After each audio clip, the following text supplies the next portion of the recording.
Promutuelle Assurance est fier de collaborer à cette émission, mettant en lumière le savoir-faire des producteurs québécois. Faire valoir nos talents régionaux, c'est aussi dans notre nature. Bonne émission. Merci aux agriculteurs et aux artisans de cultiver la qualité et les saveurs particulières de notre terroir avec tant de talent et d'ingéniosité. Le regroupement des centres locaux de développement de la capitale nationale. Cette semaine à la Voix agricole. Nous sommes dans Charlevoix pour aller découvrir les bleuets sauvages chez M. Henri Aimé. Également, nous allons découvrir le monde des abeilles pour le miel avec M. Jean-Marc Lavoie. Sur ce, je vous souhaite une bonne émission.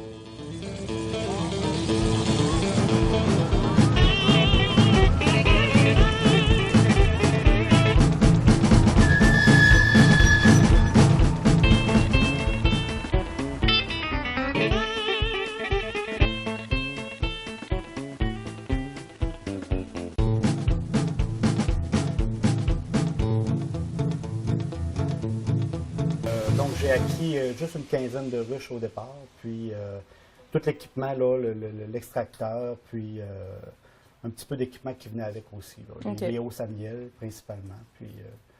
Puis par la suite, ben, j'ai acheté moi-même du matériel supplémentaire. Pourquoi avoir choisi le miel? Ben, c'est comme un coup de foudre, je dirais, parce que j'ai étudié quand même, j'ai travaillé dans toutes les espèces animales, puis j'ai toujours aimé travailler avec les animaux, avec la nature. Puis, c'est un moment donné, il y avait de mes amis, de mes collègues de travail qui me parlaient des abeilles, des personnes que je connaissais dans mon entourage, puis qui disaient que c'est quand même pas pire. Puis, fait que j'ai essayé ça. Puis, j'étais supposé en acheter une, j'en ai acheté deux, sans le dire à mon épouse. Puis, j'ai amené ça chez nous. Puis, c'est ça. Après ça, ben, M. Michaud, c'est là que j'ai fait sa connaissance. Il m'a vendu 2 ruches, puis il me disait « il dit, si tu veux apprendre à travailler avec les abeilles, je vais te le montrer. Viens avec moi tout l'été, de temps en temps, quand tu auras le temps, puis je vais te montrer à travailler avec ça. » Puis, fait que là, je m'en vais, puis régulièrement, j'allais passer une journée par fin de semaine avec lui, puis dans les abeilles. Puis il me montrait son doigté là-dedans, puis comment travailler avec ça. Puis après ça, ben, il disait « il dit, en fait, compte, je savais pas que tu étais bon comme ça. Il dit, tu as ce qu'il faut pour travailler dans les abeilles. » Puis fait que là, moi, ça m'a encouragé. Il disait toujours qu'il était à la recherche de quelqu'un pour acheter ça parce qu'il il était rendu sur la fin, là, il voulait prendre sa retraite réellement. Puis, mais moi, dans mon esprit d'entrepreneur, vu que j'ai étudié là-dedans, en gestion d'entreprise agricole, j'ai toujours voulu avoir mon entreprise. Ben, là, en dedans de moi, là, ça mijotait, ça disait pourquoi pas les abeilles? Pourquoi pas les abeilles? Puis, à l'automne 2012, c'est ça, j'ai décidé je suis arrivé et j'ai dit je serais prêt de donner à acheter ton entreprise. Puis lui, il était ravi de ça. Ben oui. Puis, ça lui a fait plaisir, c'est ça. On peut voir, là, ça, là, c'est beau. C'est beau? Ah oui, c'est beau. La plus grande difficulté, je dirais, c'est pas évident, là. C'est de plusieurs difficultés réelles. Là. La plus grande, je ne sais pas. La température, ça aide pas là, pour la production de miel. C'est sûr que cet été, on a une belle saison. Là, le miel, ça rentre bien comparativement à l'année passée. L'année passée, là, ça a été désastreux. On n'a pas eu un bel été. La quantité de miel. Après ça, il y a toujours le fait aussi là, que ça demande beaucoup de transport, beaucoup de voyagement d'un endroit à l'autre. La gestion de ça, c'est quand même assez difficile parce que souvent, on place les ruches chez des producteurs en particulier. Puis après ça, admettons qu'on commence dans les bleuetières en début juin, après ça, il faut les déplacer, aller les rechercher, les changer d'endroit. Faut spotter les endroits où il y a une belle diversité florale, une belle quantité de fleurs, qui fait en sorte que la production va être bonne aussi. Donc, c'est pas évident. Trouver des ententes avec des producteurs aussi, laisser ça sur leur terrain. C'est ça. Puis aussi, non, je dirais que c'est les plus grandes difficultés. Quand on a beaucoup de ruches à faire là, dans une journée, puis qu'on veut essayer de la trouver, là, on n'a pas de temps à perdre à chercher la reine. Mais comment vous faites pour la marquer? Bien, on la saisit délicatement, puis je la marque avec un crayon spécial exprès pour ça, là, un crayon à base d'eau, pas à base d'huile. OK. C'est des crayons faits pour ça. C'est la petite mère.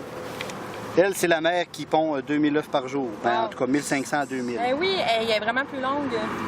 Ça prend, pour faire une reine, il faut que les ouvrières sélectionnent un œuf ou une larve de moins de 3 jours d'âge. Puis ils bâtissent autour de ça une cellule royale. Puis ils la nourrissent exclusivement de gelée royale pendant... Puis le fait d'avoir changé son alimentation par rapport aux autres larves, pendant ces 3 jours-là de vie... Mais la gelée royale, c'est quoi? Ça vient d'où? C'est sécrété par des glandes au niveau du pharynx, je crois. De l'abeille? Oui, des glandes hypopharyngiennes, je crois. Mais c'est ça.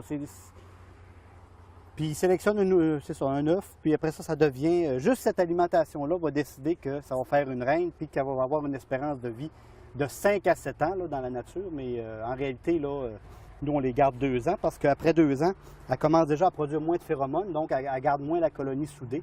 OK. Puis ils se mettent à essaimer. Puis l'essaimage, c'est naturel, c'est leur façon de se reproduire. Mais nous autres, les apiculteurs, on essaie de le contrôler un petit peu. Parce que quand il y a la moitié de tes abeilles qui partent avec la vieille reine, puis que tu n'es pas capable de les récupérer, tu viens de perdre la moitié de tes travailleurs. Là. Puis qu'est-ce qu'a fait la reine exactement dans la ruche? La reine, elle, son rôle, c'est seulement de pondre. Elle ne fait que pondre. Elle assure la survie de la ruche par la ponte. La reine n'est même pas capable de s'alimenter toute seule, c'est les ouvrières qui la nourrissent. Il faut qu'elle ponde, elle peut pondre jusqu'à 2000 œufs par jour. Oh, OK. En saison, c'est ça. Sauf l'automne, après l'automne, l'hiver, elle ne pond plus. Elle recommence à pondre à peu près dans le mois d'avril ici. OK. Si la reine, sa ponte devient déficiente, ça veut dire qu'elle pond moins bien, que c'est ça, qu'elle dégage moins de phéromones. C'est là, elle devient trop vieille, donc elle devient inutile. Les ouvrières décident de s'en débarrasser. Puis Ils la mettent à la porte? Ils la mettent soit à la porte, ou ils peuvent la tuer, ou... Ah ouais? La plupart du temps, ils la mettent à la porte, là, elle part avec un paquet d'abeilles. Puis, elle part avec sa gang? Ouais, elle va fonder une autre colonie ailleurs.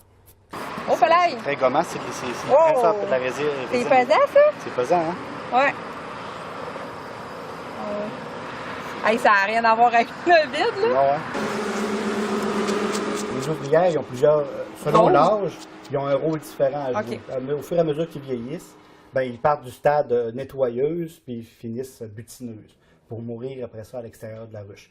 Les butineuses, c'est les plus vieilles, comme les gardiennes aussi, c'est les plus agressives. Ah. C'est celles-là qui piquent d'habitude, puis c'est ceux-là qui volent à l'extérieur.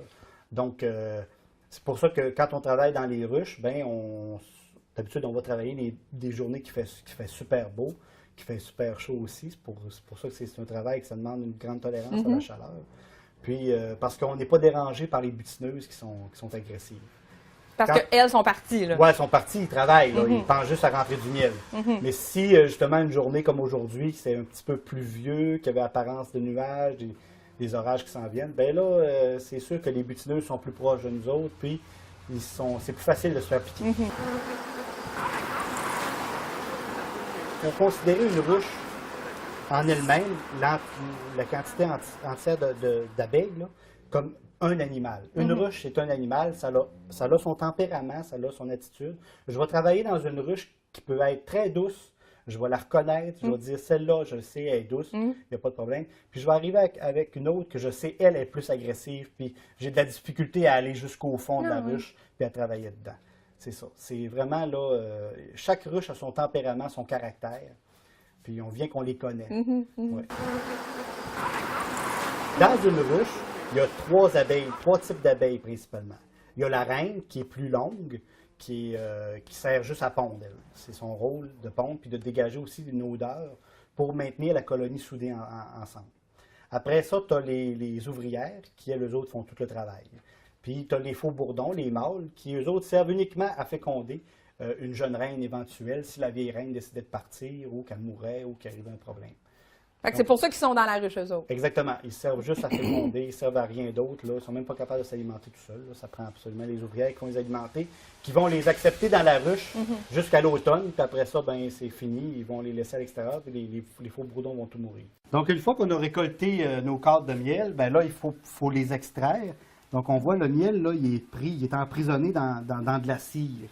Les opercules de cire, là, on voit les cellules, là. Ils sont tout operculés, c'est-à-dire qu'ils sont capés avec une couche de cire.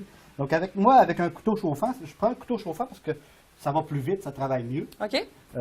Mais on peut le faire à froid. Là. Il y a des purs et durs qui disent que le couteau chauffant, ben, ça pasteurise un peu le miel, mais c'est pour le peu de temps que ça reste en contact avec le peu de miel sur le dessus, moi je pense pas que ça a un gros impact. OK. Là, c'est avec ça qu'on fait les chandelles? Oui. À quelle fréquence on va recueillir le miel dans une ruche? Normalement, là, moi je récolte le miel d'habitude 2 fois par année. Ça veut dire, la première récolte pour le miel de printemps, c'est toujours première semaine de juillet. Après ça, la récolte finale à l'automne, le miel d'été, c'est première semaine de septembre. Hey, ça, on a récolté ça aujourd'hui, là. Là, c'est le produit. Pour ce qui est des producteurs de bleuets, aujourd'hui, là, on a pu approuver ça. C'est vraiment là, prouvé que pas d'abeilles, tu n'auras pratiquement pas de bleuets. C'est vraiment blanc ou noir là, en ce qui est des deux. Parce que l'abeille, c'est prouvé que pour ce qui est des fraises, des framboises, des bleuets, ça augmente la production, mais aussi ça améliore la qualité du fruit.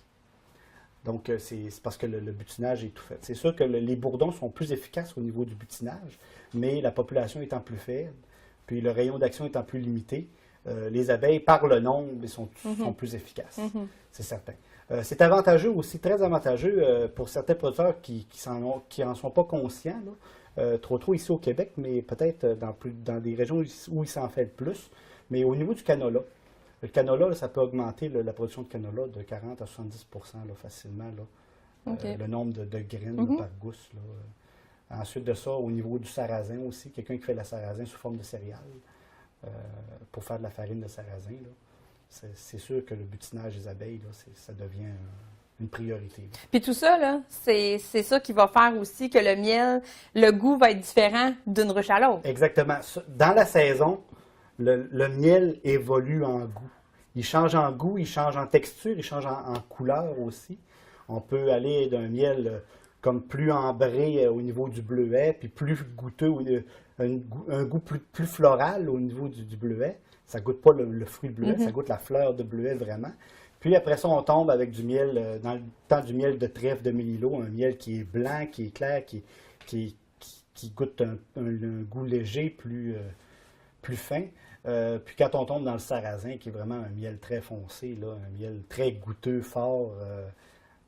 Mais ça dépend, il y a du miel pour tous les goûts. Comme en fin de saison, là, on entreprend le miel dans le mois d'août, le miel de verge d'or. La verge d'or qui donne un miel doré, plus goûteux un peu, là, mais qui est quand même très bon, là, excellent. C'est un de mes miels préférés. Le conseil, c'est de ne pas lâcher. C'est d'être persévérant. Puis d'aller au bout de ses rêves. Parce on peut y aller, mais c'est sûr que c'est beaucoup de travail, puis on peut se décourager. Puis il y a des moments difficiles. Les périodes, des fois, c'est difficile d'avoir du financement, c'est difficile d'avoir de l'appui. Des fois, on se sent tout seul là-dedans. Mais quand on veut aller au bout de ses rêves, là, il suffit de travailler. C'est sûr que c'est beaucoup de travail, mais il ne faut pas lâcher. C'est vraiment là. Quand on aime ce qu'on fait, là, le fardeau est déjà moins pesant. Oui. C'est bon. Ben, merci beaucoup, M. Lavoie. Ça fait plaisir.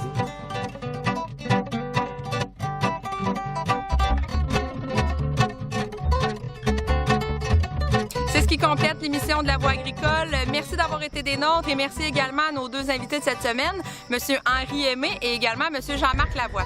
Évidemment, je vous invite à consommer nos produits, nos excellents produits de Charlevoix, les bleuets évidemment et aussi, il ne faut pas oublier nos rayons de miel et je fais une dégustation en direct. C'est bon, hein?